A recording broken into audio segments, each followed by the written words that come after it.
Hi everyone, thanks for joining me in the second episode of Optimizing Generative AI for Efficiency. In this episode, I'm going to cover the transformer architecture, which are one of the key components of generative AI applications. Alright, so let's quickly go through transformer models. So these transformers have redefined the way that we process the sequential data. So we used to have all these traditional deep learning models such as recurrent neural networks or RNN, which takes a step-by-step approach in order to process sequential data. But the thing is, transformers employ a holistic self-attention mechanism to process the entire input data simultaneously. So transformers, as I mentioned, leverage a mechanism named as self-attention, which actually allow them to weigh the significance of different input elements simultaneously. So this mechanism enhances the model understanding of the relationship within the input data. We got this concept of self-attention, which is a specific type of attention mechanism, which enables transformers to weigh the importance of different parts of elements within the input data relative to each other. Also, the transformers models are structured around encoder and decoder architecture. So the encoder element process the input data, extract meaningful representations, while the decoder generate the output sequence. And this separation actually help to optimize the model ability to comprehend and also generate sequential data. Transformers also employ the multi-head attention mechanism, which can actually help these models to capture diverse patterns and dependencies within the data. So multi-head attention is actually just running self-attention multiple times in parallel, which help the model to focus on different aspects of the input data simultaneously.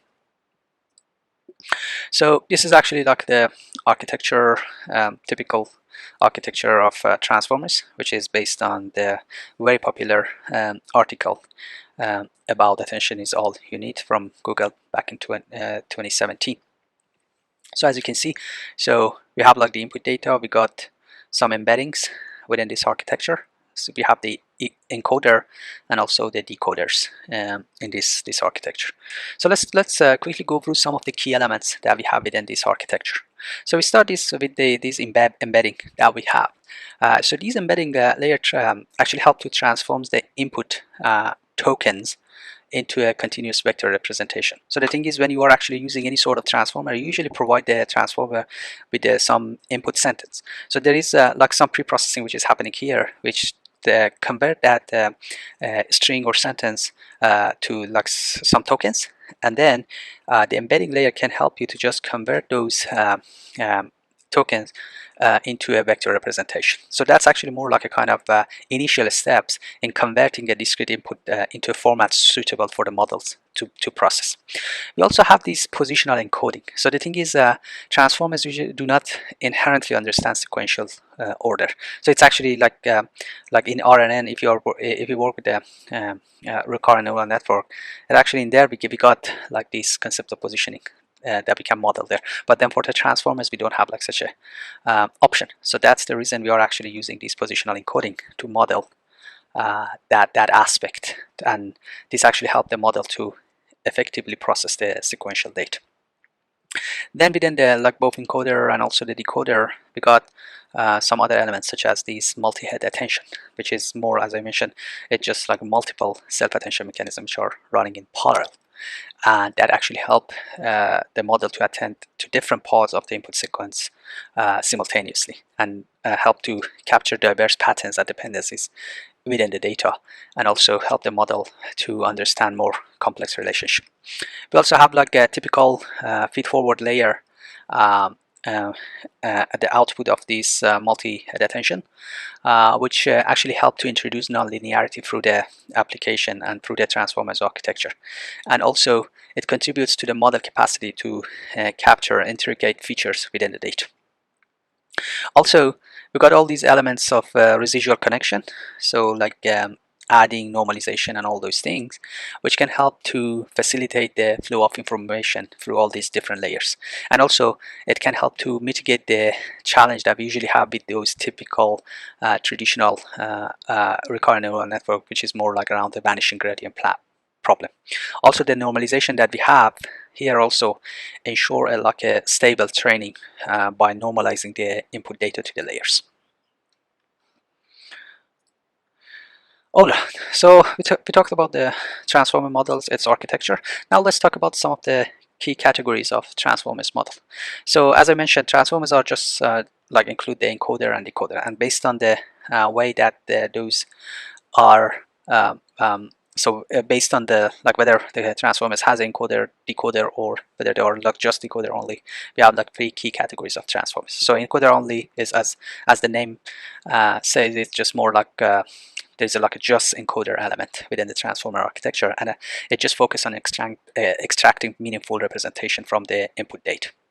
So an example model for encoder only is BERT.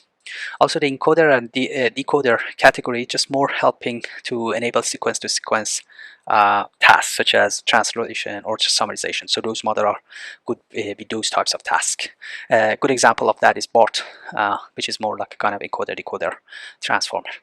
Also, we have like the decoder only category, which are just specialized in generating output based on a given instruction. A good example for decoder only model is GPT. Also, so the thing is Hugging Face. I'm sure you're.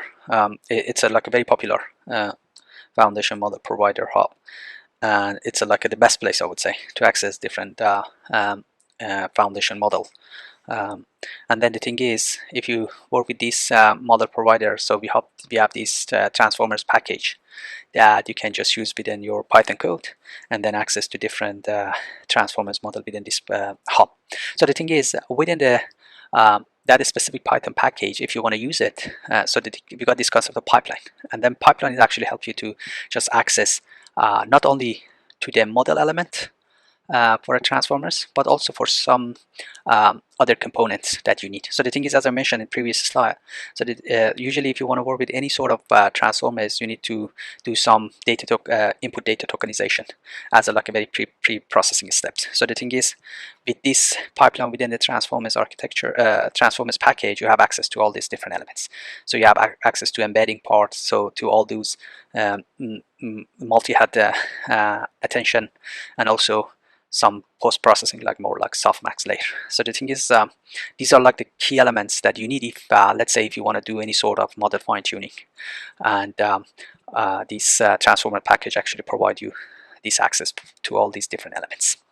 Let's quickly go through like an example to just help you better understand. So the thing is, if you import these transformers and some of the elements like pipeline, as I mentioned, and like the tokenizer or the model. So the thing is, what you need to do is usually define the name. So the name for this specific model is this. So you can easily just, if you go to the Hugging Face webpage, you can easily find different models and the name. And then we got this concept of checkpoint, which is more like kind of accessing to the model.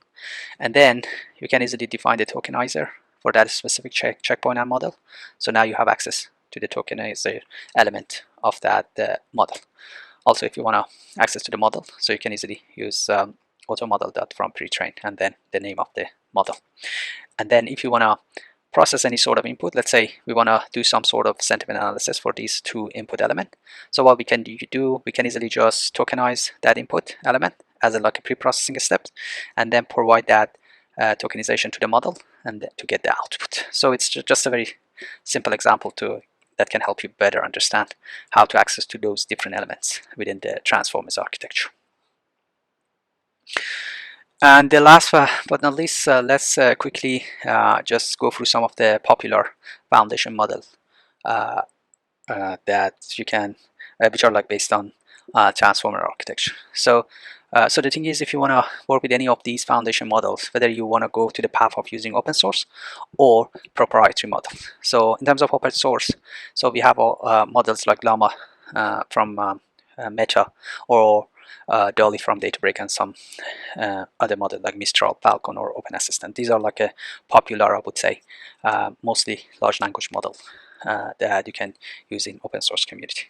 In terms of like the proprietary models, so GPT-1 is, especially GPT-4, is a popular proprietary model, or Palm from Google, that you can have access.